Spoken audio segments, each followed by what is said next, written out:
psicólogo López Lázaro. Es un gusto para mí poderles presentar. Él es adscrito a la ANAWAI y orientación sistémica, egresado de la licenciatura en psicología por la Universidad Autónoma de Baja California. Asimismo, cuenta con una especialización en terapia sistémica breve por el Centro de Estudios Sistémicos de Chile. Su trayectoria académica y profesional se ha centrado en el estudio y reconocimiento de las juventudes de adscripción étnica en la educación superior. En el ámbito de la investigación, en el 2020 participó en la Iniciativa para la Erradicación del Racismo en la Educación Superior, a través del proyecto Rostros en el Espejo, Universitarias Indígenas ante los Estereotipos, impulsado por la Cátedra de UNESCO Educación Superior y Pueblos Indígenas y Afrodescendientes en América Latina. Posteriormente colaboró en el Programa Nacional de Etnografía PRONE del Instituto Nacional de Antropología e Historia 2021-2023. Dentro del proyecto Identidades y Diversidad Cultural, Universitarios Indígenas en Baja California, contribuyendo a investigaciones sobre discriminación, autoestima y pertenencia étnica.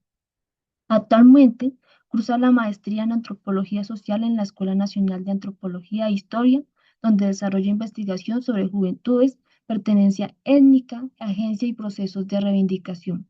Su trabajo interdisciplinario se orienta a la comprensión de las experiencias de jóvenes de adscripción étnica en el ámbito universitario y a la promoción de prácticas educativas más inclusivas, con énfasis en el fortalecimiento identitario, la justicia educativa y el reconocimiento de la diversidad cultural. Muchas gracias, Alexander, por acompañarnos y le cedo el micrófono. No, gracias a todos, a todas por el espacio. A mí me gusta mucho participar aquí con CECIS, justamente porque creo que tiene una apertura a temas sociales que son necesarios también como tocar y trabajar. Voy a compartir mi pantalla, me dicen si se logra ver todo bien, ¿vale?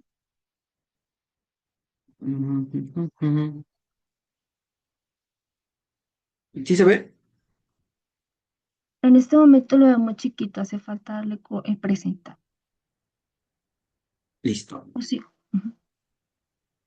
Les comento un poquito el tema de la raza, la reivindicación. Y del racismo, pues es bastante amplio, ¿no? Lo que traté de hacer en esta ocasión para compartir es poquito, más o menos compartir los conceptos generales para comprender cómo el racismo y la discriminación y cómo esto se estructura, porque me parece que en estos días es importante sí sensibilizarnos, pero también como construirnos y formarnos teóricamente, y la verdad es que yo soy un ñoño y yo abogo mucho por la teoría y las prácticas epistemológicas, ¿no?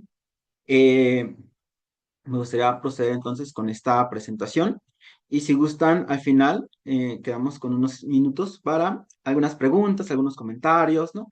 Algunas dudas y para poder dialogar un poco, ¿no? Estos son como tres conceptos pilares, ¿no? Para comprender un poquito la estructuración de la raza, la discriminación y el racismo, justamente el racismo, el racialismo y la racialización, ¿no?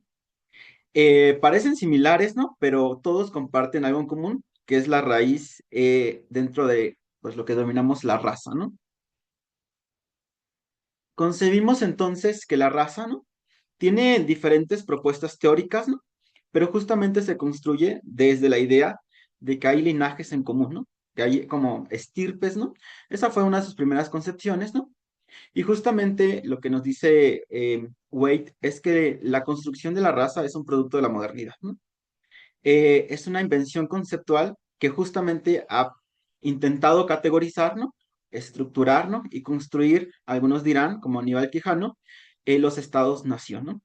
Entonces, en principio, lo que entendemos como por raza, ¿no? Es como una construcción categórica, porque justamente el concepto de raza surge en unos momentos donde las investigaciones estaban en torno a la categorización de las especies, ¿no? O de las plantas o de los animales, y justamente esta categorización, ¿no? Se intentó también aplicar a los seres humanos, y spoiler, pues terminó mal este asunto, ¿no? Empezamos a construir discriminación, empezamos a construir con segregaciones, ¿no? Entre otras cosas. Y justamente, como les mencionaba, estos tipos de categorización empezaron primero a hacerse por medio de lo fenotípico. o los fenotipos, ¿no? Es decir, el color de piel, el cabello, ¿no? La forma de la cara, el tamaño del cráneo, incluso el tamaño de la nariz, ¿no? Justamente estas categorías tomaron bastante fuerza porque se introdujo algo que en su momento tal vez ¿no? No estaba tan visto, ¿no? Pero fue la idea de que la raza podía ser determinada por el positivismo, ¿no? O por algo que se denomina darwinismo social, ¿no? ¿Esto qué quiere decir, no? Que había una estructura, ¿no? Que de alguna forma daba por hecho de que las personas o los grupos humanos, ¿no? Mejores adaptados, ¿no? Como lo proponía Darwin en su momento, eran las personas que podrían considerarse como superiores, ¿no? Justamente esta idea inicia todo el badaje conceptual de la pureza de sangre, ¿no? Las diferencias humanas, ¿no? Buscaban entonces de alguna forma constituirse, ¿no? También la idea de una identidad nacional en la estructura del Estado-nación, ¿no? A este tipo de racismo o de estructura de raza, ¿no? Se le llamó racismo científico, así lo denomina Olivia Galt, ¿no? En un libro que tiene sobre conceptos, ¿no? Justamente esta idea del racismo científico, es decir, el racismo avalado por la ciencia, ¿no? Por las ideas como el positivismo, como las mediciones, ¿no? Como la frenología también en su momento, ¿no? Lo podemos englobar en este aspecto del racismo científico, algo que posteriormente, ¿no? Ya casi entrados el 2000, hubo un proyecto que se llama el Proyecto del Genoma Humano, ¿no? Que intentaba más o menos encontrar, ¿no? La codificación genético, ¿no? De la especie humana, justamente, y se dan cuenta de lo siguiente, ¿no? Prácticamente el 99.9% de los seres humanos somos iguales, ¿no? Y solamente hay un 0.1% de diferencia entre las especies, o bueno, entre la especie humana, mejor dicho, ¿no? Porque hablamos de la humanidad como una especie, ¿no? Entonces, se dieron cuenta que justamente esas diferencias eran diferencias más del exterior que del interior, ¿no? Poco a poco se va desmintiendo la idea de las razas en los seres humanos, ¿no? Y entonces a esta variación, lo que hicieron los genetistas fue que la denominaron variación biocultural humana. Es decir, el ser humano adaptado a todos los contextos, los ecosistemas y los entornos, es lo que dio origen a la diversidad, ¿no? De los seres humanos que existen en la actualidad. Entonces, en 1950, la UNESCO declara la raza no es una realidad biológica, es más un concepto construido socialmente para demarcar la diferencia, ¿no? Entonces, si la raza de alguna forma no existe, todos sabemos que de alguna forma, y todas lo sabemos también, el racismo se mantiene en la sociedad, ¿no? ¿Qué es el racismo, no? El racismo lo podemos considerar como, pues, la creencia, ¿no? De que ciertos humanos son mejores que otros, ¿no? Es la idea de que la apariencia física está unida a la cultura y las cualidades morales, ¿no? Y las capacidades intelectuales. Justamente el racismo parte de esta distinción que hemos denominado o que se ha denominado como una distinción racial, ¿no? Justamente, en principio, el racismo está fuertemente ligada a la apariencia o al color de piel, ¿no? O a algunos fenotipos, ¿no?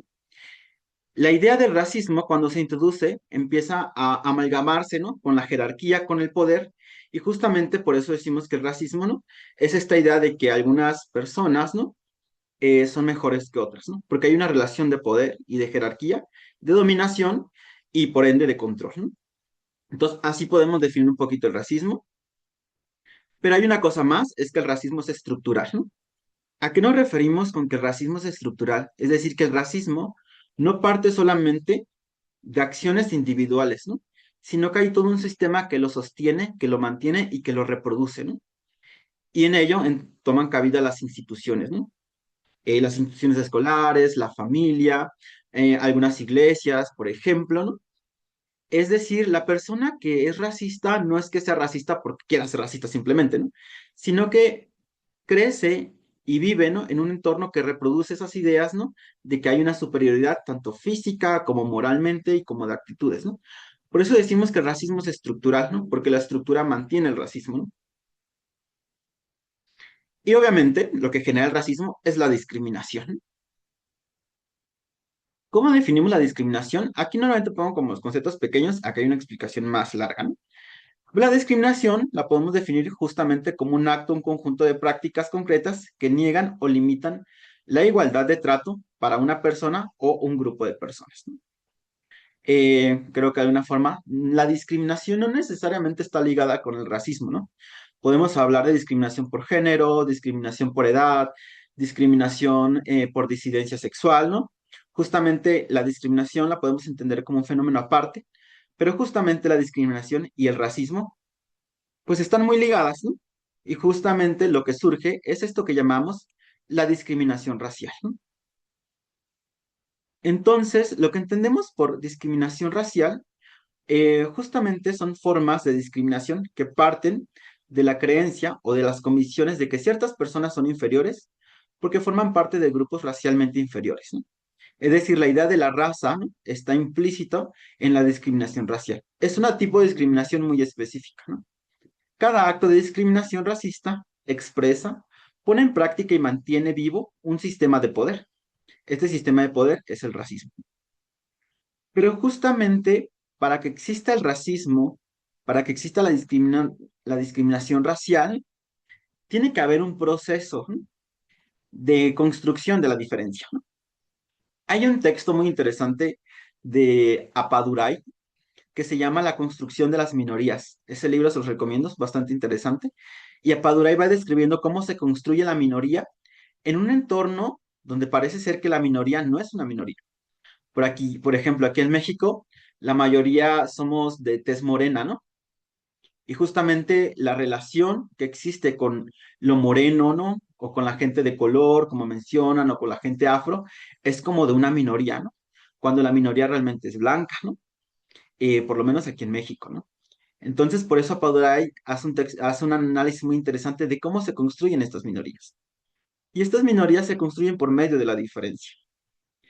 Dentro de la teoría de la raza, a esa construcción se le denomina racialización, ¿no?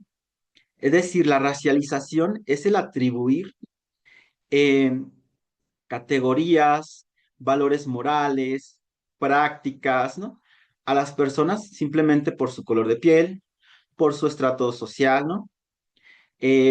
Justamente dice, así cuando una persona ve a otra y lo que asume perteneciente a una raza específica y le asigna estereotipos que concuerdan con dicha generalización, lo está racializando.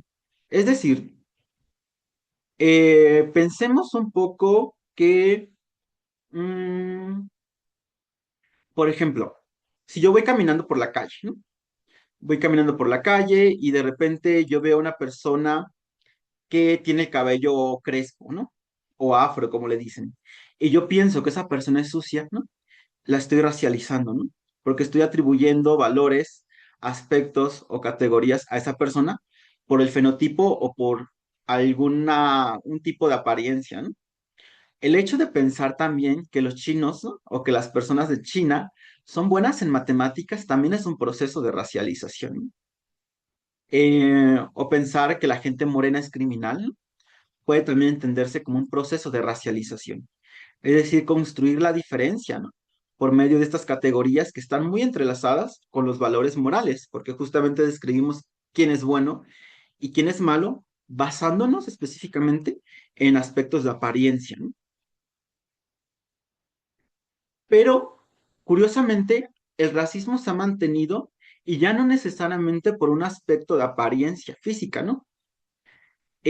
Justamente después de que empiezan a analizar si el racismo se mantiene por la apariencia, nos vamos dando cuenta, ¿no?, que a pesar de que la ciencia desmintió la idea del racismo, las diferencias se mantenían, ¿no?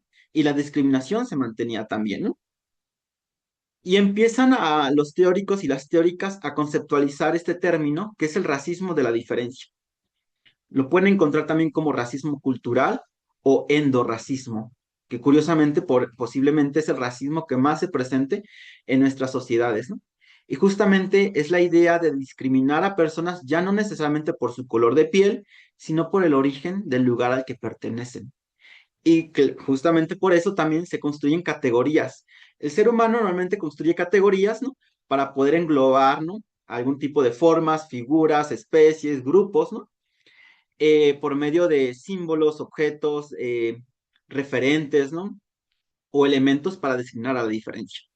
Yo aquí puse como cuatro imágenes y creo que así nada más viéndolas podemos pensar un poco eh, a qué grupo cultural o social pertenecen, ¿no? Este tipo de elementos, ¿no? Eso lo dejo simplemente para su imaginación, para poder continuar, pero justamente, incluso con estos símbolos podemos determinar, ¿no? Que pertenecen a grupos específicos, porque así también se construyen las categorías, ¿no? Por medio de referentes y símbolos. Esto es algo que yo denomino la trinidad de la racialización, ¿no? Que son los estereotipos, los estigmas y los prejuicios, ¿no? Y para que haya un proceso de racialización y de discriminación, tienen que juntarse estos tres elementos, ¿no? El estereotipo, como la idea de que existen grupos, ¿no? Y que esos grupos poseen, ¿no? Elementos o estigmas para englobar a los diferentes tipos de personas. El estigma como elementos visibles, ¿no? Que podemos ver para construir esos estereotipos, ¿no? Por ejemplo, la tez de color moreno, ¿no? El color de piel, ¿no? El rasgo de los ojos podrían ser estigmas, incluso los tatuajes podrían ser estigmas, ¿no? Podemos pensar los estigmas como aquellos elementos, ¿no? Que nos dicen que alguien es diferente, ¿no? Pero justamente luego vienen los prejuicios, ¿no? El prejuicio es esta experiencia previa que nosotros tenemos con esos elementos. Y como anteriormente decíamos que el racismo es estructural, muchos de esos prejuicios se van a mantener por medio de la estructura, por medio de la reproducción de la narrativa que nos dicen nuestros padres, nuestra cultura, ¿no? Nuestra educación, que ciertas personas son mejores que otras, ¿no? O que ciertas personas o cierto fenotipo es más deseado o más apreciado o más bonito, ¿no? Y ahorita vamos a ver un poquito cómo se llama eso, ¿no? Entonces, estos tres elementos son lo que denomino yo la trinidad de la racialización, ¿no? ¿Qué sucede cuando el racismo ya no viene del exterior, ¿no? Sino que, mm, digamos, yo empiezo a internalizar ese racismo, ¿no? Yo empiezo a creerme que el color moreno, del cual pertenezco a lo mejor, es malo, o que mi cabello rizado, ondulado, es sucio, ¿no? Entonces estamos hablando de un proceso de endorracismo. Eh, diría Byung-Chul Han, ¿no? Es una psicopolítica, ¿no? Cuando el discurso, la narrativa del sistema dominante se internaliza y se interioriza en nuestros cuerpos, ¿no? Entonces, estamos cometiendo un proceso que se denomina endorracismo. Se entiende de esta forma, ¿no? Cuando el racismo se dirige hacia uno mismo o hacia la propia colectividad o nuestro grupo de colectivos, ¿no? O al que pertenecemos culturalmente. Es decir, es un racismo hacia adentro, una especie de autodiscriminación. Es un autodesprecio porque uno acepta mirarse con los ojos del opresor, pues ha internalizado las premisas que su etnia o su supuesta raza es inferior, porque sabemos que la raza no existe. Es inferior, salvaje, incapaz, atrasada, incivilizada, carente de belleza o con una inteligencia menor. Ese proceso es el que se denomina endorracismo, cuando nosotros mismos nos describimos, nos despreciamos, porque existe la idea de un sistema dominante y deseable y que es blanco muchas veces. Justamente a eso es lo que Bolívar Echeverría ha llamado la blanquitud. Una cosa es lo blanco y otra cosa sería la blanquitud. La blanquitud no solamente es el desear, ¿no? Vernos como la gente a lo mejor europea o de tez blanca o con ojos azules o con ojos verdes. Es toda una serie de deseos sobre la práctica y de aspiración a ser, como denomina, ¿no? Una, digamos, reproducción social de lo que es bueno porque es blanco, ¿no? Es decir, es una forma de comportarse, de pensar, de presentarse socialmente que se identifica como lo civilizado, lo moderno y lo correcto, históricamente vinculado con lo europeo. Justamente, no solamente es el desear vernos como blancos, es construirnos como gente blanca. Históricamente el cabello rizado, el cabello crespo, el cabello ondulado ha sido concebido como sucio, ¿no? Justamente es común que entre las comunidades afro o con las personas que tienen el cabello bastante rizado, haya un deseo, ¿no? De ser lacias, ¿no? Y justamente muchas de estas cuestiones pues implican procesos también, implican posturas y apariencias. En algún momento yo conocí una persona que era de una comunidad indígena, ¿no? Y uno de los maestros, ¿no?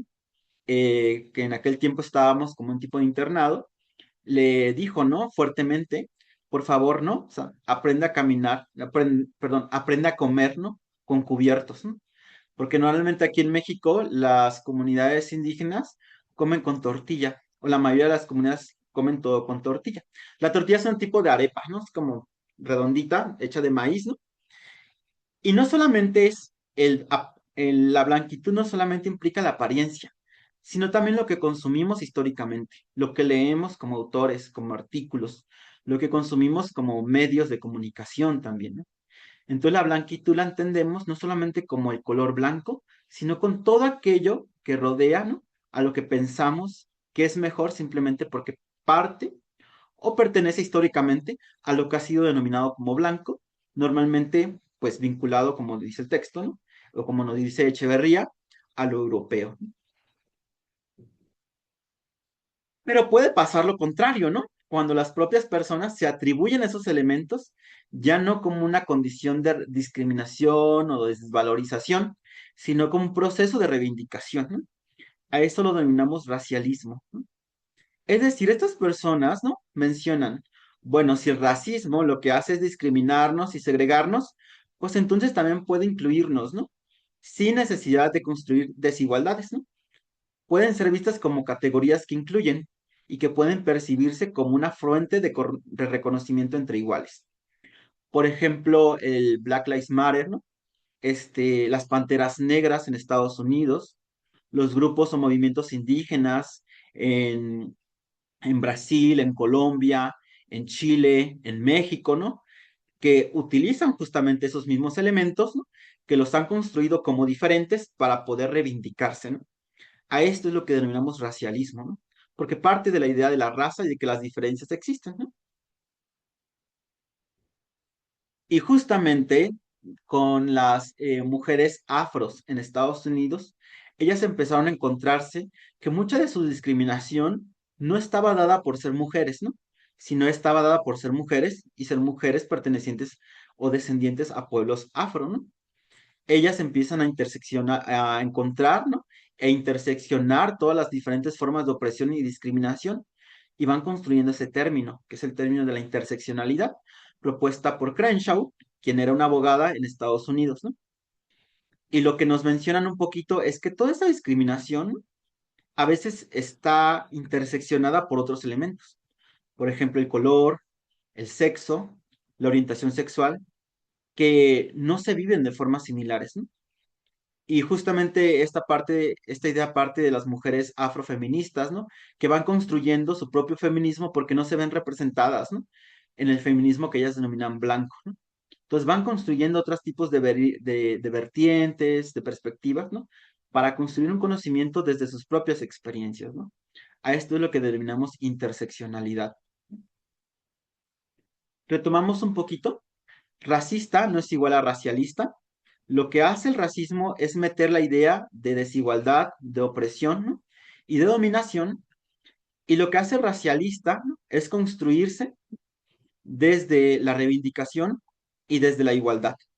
Es decir, el racista dice, somos diferentes, ¿sí? Y hay personas superiores, ¿no? El racialista diría, somos diferentes, pero somos iguales, ¿no? Esa es la gran diferencia. Construirnos desde la diferencia, ¿no? Posteriormente, hay un psiquiatra muy importante que se llamó Franz Fanon, ¿no? Él es uno de los pilares fundamentales para comprender la reivindicación. Él nos menciona en un texto que se llama Pieles negras, máscaras blancas. El blanco se equivoca, yo no era un primitivo, ni tampoco un semihombre, ¿no? Yo pertenecía a una raza que hacía 2000 años ya trabajaba el oro y la plata, ¿no? La civilización europea no es más que una civilización entre otras y justamente no es la más sensible, ¿no? Es lo que nos menciona Franz Fanon, ¿no?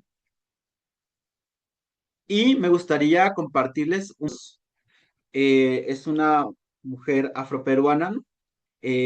Artista, ¿no? Que hizo mucho por el movimiento afro en Perú, justamente en épocas donde la discriminación era muy presente y muy latente, ¿no? Y justamente en su discurso vamos encontrando estos procesos como de diferenciación, ¿no? de la narrativa dominante sobre ella, ¿no? Y también un poco, ¿no? Encontrando esos elementos de reivindicación y cómo propiamente se va adaptando, ¿no? O ella va retomando la narrativa dominante para reivindicarla, ¿no? Una de las partes que a mí se me hace muy interesante es que muchas veces a las personas pertenecientes a comunidades afro se les dice gente de color, ¿no? Y en la narrativa se me hace muy padre cómo ella dice, "Ah, pues sí, somos gente de color, pero ¿de qué color, no?" Y entonces retoma nuevamente el término negro, ¿no? En este caso. Dentro de estas perspectivas van a encontrar mucho tipo también de personas que sí se van a autonominar como personas negras, otras no tanto, van a preferir el término gente de color. Incluso últimamente estoy escuchando también el término gente color marrón, ¿no? O gente prieta, ¿no? Como aquí en México hay un movimiento que se llama Orgullo Prieto, ¿no? También. Él es Franz Fanon, se lo presento. Él es el psiquiatra que les comenté hace un momento, que tiene este libro bastante interesante y fue uno de los primeros intelectuales en hacer una crítica bastante interesante, ¿no? A estos procesos de blanquitud, ¿no? Y él decía, justamente, vemos este discurso que mantiene, que es la reivindicación del propio concepto, ¿no? Dice, yo decidí afirmarme en tanto que negro, como el otro dudaba en reconocerme, no me quedó más que una solución, darme a conocer, es decir, visibilizarse como persona afro o como persona negra, como él menciona. En muchos textos él menciona mi negritud incluso, ¿no? Ella es Angela Davis, también una activista perteneciente al grupo de Panteras Negras en Estados Unidos, ¿no? En una sociedad racista, no ser racista no es suficiente, nos dice. Tenemos que ser antirracistas, ¿no? Recordemos que, como mencionaban los teóricos y las teóricas anteriormente, el racismo es una estructura que se mantiene y que está vigente actualmente, ¿no? Ya no solamente por el fenotipo, sino también por cuestiones culturales, como nos decía el concepto del racismo de la diferencia, el endorracismo o el racismo cultural. Estos son algunos libros que yo puedo recomendar. La mayoría de los conceptos están en este libro, no todos, ¿no? Porque eso lo saqué en otros artículos, ¿no? Este es un libro que se editó aquí en México, se llama El racismo, recorridos conceptuales e históricos, ¿no? Este es el libro de Piel Negra, Máscaras Blancas de Franz Fanon. Este es un libro que se llama Crítica a la Razón Negra de Archie Membe. Y este es un libro de Bell Hooks que se llama ¿Acaso no soy yo una mujer? Que creo que este libro visibiliza mucho, muy bien esta interseccionalidad. Estos tres libros fueron escritos por gente de comunidades afro, ¿no? Y justamente yo creo que estos libros son bastante interesantes porque su propuesta teórica no parte solamente de una teoría aislada, sino una teoría bastante vivida, ¿no? Y como dice Donna Haraway y Sandra Harding, hay algo que por más que investiguemos no vamos a poder encontrar y que es la experiencia vivida de los sujetos y las sujetas, ¿no? Y justamente como ellos pertenecen a estas comunidades, sus textos son bastante vividos, a veces pienso yo que autobiográficos, y justamente no voy a negarlo, ¿no? Algunos son bastante crudos, ¿no? Porque expresan bastante bien cómo es que viven ellos esa construcción de la diferencia, esa discriminación y ese racismo, ¿no? Yo tardé un poco de tiempo cuando leí este justamente y el de Bell Hooks, un poco en recuperarme emocionalmente porque dije, no sé qué tipo de sociedad somos, ¿no? O qué tipo de humanidad, ¿no? Como para haber mantenido y actualmente seguir reproduciendo, ¿no? Las estructuras del racismo, ¿no? Entonces son tres, cuatro libros que les recomiendo, uno más conceptual y teórico y los otros de estos autores y autoras un poquito más vividos, ¿no? Y su experiencia bastante marcada en esos textos, ¿no? Y bueno, no me queda más que agradecer, ¿no? El espacio, el momento, el día también. Tlaxtlahui, Tlazocamati significa gracias en mi lengua materna, es una lengua originaria aquí en México, que es el náhuatl, ¿no? Y justamente me gusta participar en estos espacios y proponer estos temas, porque el objetivo es un poco construir un mundo donde quepan muchos mundos, como dicen los pueblos indígenas originarios aquí en México, las comunidades zapatistas, ¿no? Y yo quedo atento a cualquier duda, cualquier comentario, algún concepto que no haya quedado claro para poder dialogarlo y compartir. Así que muchas gracias por este espacio. Gracias, Alexander. Justamente por aquí nos escriben que, Pedro, cuando puedas pasa el nombre del libro de nuevo, please. El... Ajá, ok. Ok, este libro, creo que es el primer comentario. Cuando puedas, pasa el nombre del libro de nuevo, please. Se llama La construcción de las minorías, de Apadurai. A ver, la construcción de las minorías de Apadurai. Listo. Ujú. Y ¿Alguien tiene alguna duda? María tiene la mano levantada. Adelante, María. María, te escuchamos. Hola, sí, muchas gracias. Disculpen que no prenda la cámara, pero no estoy presentable para este momento. Descuida. Ah, Bueno, yo soy de Chile, soy activista afrofeminista, soy afrodescendiente, antirracista también. Y creo que tu presentación fue súper buena, como una modo de los conceptos generales de una introducción de lo básico en el fondo, ¿no? De lo que hay que tener en cuenta para comprender el racismo y su estructura. Y me parece bien interesante con lo que yo me quedaría es con este llamado que nos hace Angela Davis del ser antirracista, ¿no? De en el fondo, claro, los libros que tú pones ahí al final como sugerencia de esas lecturas. Creo yo que es súper importante que quienes estamos acá, que los podamos realmente leer, pero no solamente pensarlo desde lo teórico, sino también llevarlo a la práctica. Por ejemplo, preguntarnos, bueno, quizás acá somos mayoría personas psicólogas, psicólogos, quizás trabajadores sociales, no lo sé.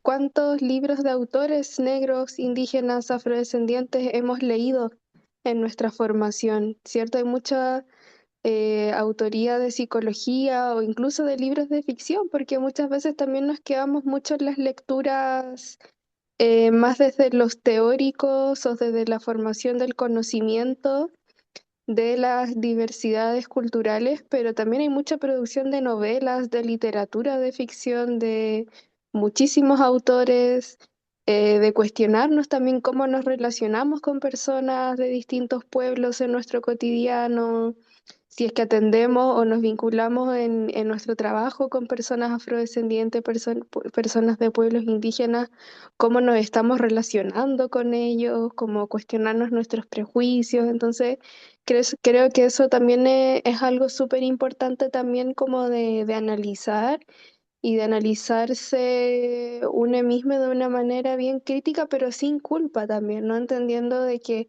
crecimos en una estructura que nos llevó, en el fondo nos formó a pensar de una cierta manera, pero que ya tenemos las herramientas en este momento para poder cambiarlas y hacer de este mundo racista un mundo antirracista. Eso. claro, muchas gracias, María. Y justamente con lo que mencionas sobre la literatura que consumimos, ¿no? Eh, es un poquito lo que Echeverría menciona, ¿no? Sobre la blanquitud, ¿no? Como incluso la aspiración a los autores que leemos muchas veces es una que no parten incluso del Abya Yala o latinoamericano, que no parten de estas lógicas a lo mejor o de estas experiencias étnicas o afro, ¿no? Y creo que incluso en eso que mencionas, hacer una autocrítica profunda, como autocriticarnos sobre qué es lo que consumimos, ¿no? Y a quién beneficia lo que consumimos, ¿no? Justamente. No sé si alguien más tiene alguna duda, algún comentario por ahí, porque creo que no, ¿verdad? Me gustaría compartirles este video. A mí siempre me gusta dejar como material extra. Pedro Iván dice que tengo una. Ok, Pedro, te escuchamos. ¿Qué onda, Alex? Hola, Pedro. Oye, pues primero que nada, obviamente, pues estuvo muy chida todo el material, me gustó mucho. Hay muchas cosas que nunca, digo, conceptos que nunca había escuchado. Obviamente, pues siempre faltan cosas por saber. Pero pues yo tengo dos dudas y pues sé que son mucho más allá complejas, porque pues creo que Ujú. si alguien no se los hubiera preguntado antes, pues digo, más bien ya se los hubieran preguntado, que es lo más probable, pues ya tendríamos solución y no es así, ¿no? Y pues no es tan sencillo tampoco. La primera duda, pues Hace poco es que estoy haciendo yo un proyecto de otro tema, que son otras especies, no la humana como tal, sino pues en este caso pues soy sobre el abandono animal. Y en ese proyecto, uno de los temas que quiero abarcar, que no he podido darme el tiempo aún, no llega ese momento de investigar, era pues cómo se relaciona en este caso pues la estética con, en este caso, digamos, el mayor grado o menor grado de vulnerabilidad que tiene alguien de ser abandonado, ¿no? En este caso, pues un perrito, un gatito, lo que sea, que no sé, que entre que tenga rasgos más comunes y demás. Esto trasladado pues al color de piel, el gueto, el pueblo, lo que sea, de donde venga una persona, y no que ya ni es mayoría, como tú mencionas, ¿no? O sea, sino como México, que somos más morenos, pero también somos muy racistas en todos los sentidos, incluso hasta los morenos lo internalizamos, ¿no? Y demás. Esta es la primera duda, ¿no? Como, ¿cómo crees que desde tu punto de vista pues se relaciona en este caso la estética?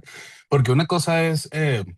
yo decir, ah, bueno, yo tengo, porque consumí X y Y cosas, porque mis padres me enseñaron estas cosas, pues no sé, tengo preferencia por la gente blanca, pero estoy seguro de que también viene desde, es como más inconsciente también, también creo que a veces, digo, no se me hace tampoco como que tanta casualidad también, que aunque no esté construida, pues haya gente que supongo que mayoría prefiere, en este caso, pues por estética, pues seguir esta parte como que europea, blanca o estos rasgos, ¿no? Esa es la primera duda. Y la segunda duda, ¿cómo podremos ser un mundo antirracistas sin caer en ser moralistas? Porque también pienso que, bueno, yo en lo particular en varias tesis que tengo sobre temas, creo que no siempre es el camino adecuado porque también nos lleva a lo prohibitivo y lo prohibitivo sabemos que pues saca un sinfín también de derivados de problemas que pueden haber en temas, ¿no? Digo, o sea, porque yo me imagino como, bueno, no sé, el día que llegue a ser padre, como que, no sé, no voy a ser una persona que, ah, ¿sabes qué? No, es que no puedes decir esto y punto y final, no sé, porque creo que al contrario, ¿no? Hasta sesgas la creencia, o lo entorpeces o lo que sea, en lugar de ayudar. Y pues en estas dos dudas, igual no sé es qué piensas al respecto, que me puedes comentar. Y gracias. Creo que con respecto a la cuestión estética, justamente creo que parte precisamente de esta estructura, ¿no? De reproducción de la aspiración, ¿no? Este, creo que justo, o sea, lo estético es algo, em, ahorita en la presentación lo que hago simplemente, como mencionaba María, es poner conceptos bastante amplios, porque incluso dentro de esos conceptos hay conceptos más pequeños todavía, ¿no? Eh, y justo mencionas un poco sobre esto de la estética y a mí se me hace interesante porque implica también hacia qué estéticas aspiramos, hacia qué estéticas modificamos también nuestro propio cuerpo, ¿no?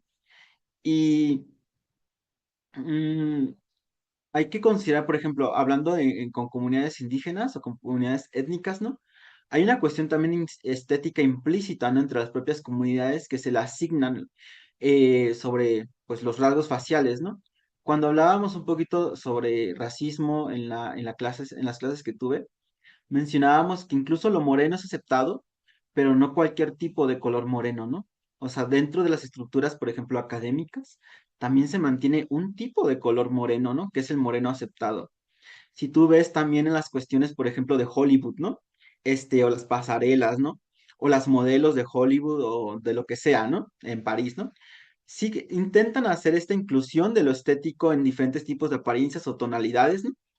Pero si te das cuenta, muchas de las personas que parten y que acceden a esos espacios, a pesar de que su color sea diverso, los rasgos físicos se mantienen siempre, ¿no? O sea, una nariz pequeña, unos labios no tan grandes, pero así como carnosos, ¿no? La cara un poquito más afilada. Incluso esas estéticas se reproducen en la gente que se vende como inclusiva, ¿no? Pero inclusiva hacia una estética específica, ¿no? Muy rara vez vemos a otros tipos de cuerpos, ¿no? Dentro de estos espacios, ¿no? Es decir, esta idea de la inclusión o la multiculturalidad también tiene como esta trampita un poquito, ¿no? Que es lo que algunos autores llaman, eh, se me olvidó el concepto, ¿no? La, mm, un racismo daltónico, búscalo así, ¿no? La idea de que todos somos iguales, todos encajamos, ¿no? Pero cuando existe esta idea, incluso se va desvaneciendo la diferencia. Y esa diferencia es estética, ¿no? Porque sí, los colores son muy variantes, pero las formas y el fenotipo de nuestro rostro es muy distinto y no todos los fenotipos acceden a esos espacios, ¿no? Y sobre la otra pregunta, racismo daltónico, ajá. Este, mira, o sea, el concepto es interesante por lo mismo, ¿no? Eh, Pienso muchas veces que para no caer en no ser racistas y no ser moralistas, implica mucho el convivir con personas diversas, ¿no? Convivir con comunidades indígenas, convivir con personas de otros tipos de perspectivas faciales, ¿no? Fenotípicas, culturales, ¿no? Porque ellos y ellas van designando también qué es lo que se puede decir, qué no se puede decir, ¿no? Y eso lo vamos aprendiendo mucho cuando convivimos con diversidades culturales, ¿no? Porque yo puedo decir así de que no, o sea, no digan la palabra negro, ¿no? Eso es horrible, ¿no? Y alguien puede decir, no, pues a mí sí me gusta que me digan negro, ¿no? O que me digan negra, ¿no? Y eso lo vamos aprendiendo mucho conviviendo con esos tipos de personas diversas, ¿no? O sea, ellos mismos van diciendo y van designando la espacialidad y la permisión, ¿no? Para justamente, o sea, como tú dices, no caer en esas ideas moralistas, ¿no? Este, te voy a mandar por ahí un mensaje, ¿no? Porque nos seguimos en Instagram. Cualquier cosa también que gusten me pueden seguir en Instagram. Y justamente yo creo que la convivencia con la diversidad es lo que nos va describiendo también qué tanto se puede expandir o no algunos conceptos y qué tanto es permisivo de dialogar con las personas que viven esas experiencias en carne propia, ¿no? Ahí les mandé un video que es de Franz Fanon, ¿no? Que justamente habla de la blanquitud y los procesos de blanquitud, por si les interesa verlo. Y no sé si haya otra duda por ahí, o algún comentario, pues yo aquí encantado de escucharles.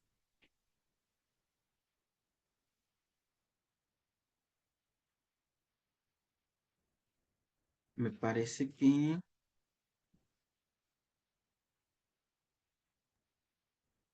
Bueno, igual también queda con las redes sociales de Alexandre. Si después surge la duda, no le pregunte, ahí lo pueden contactar.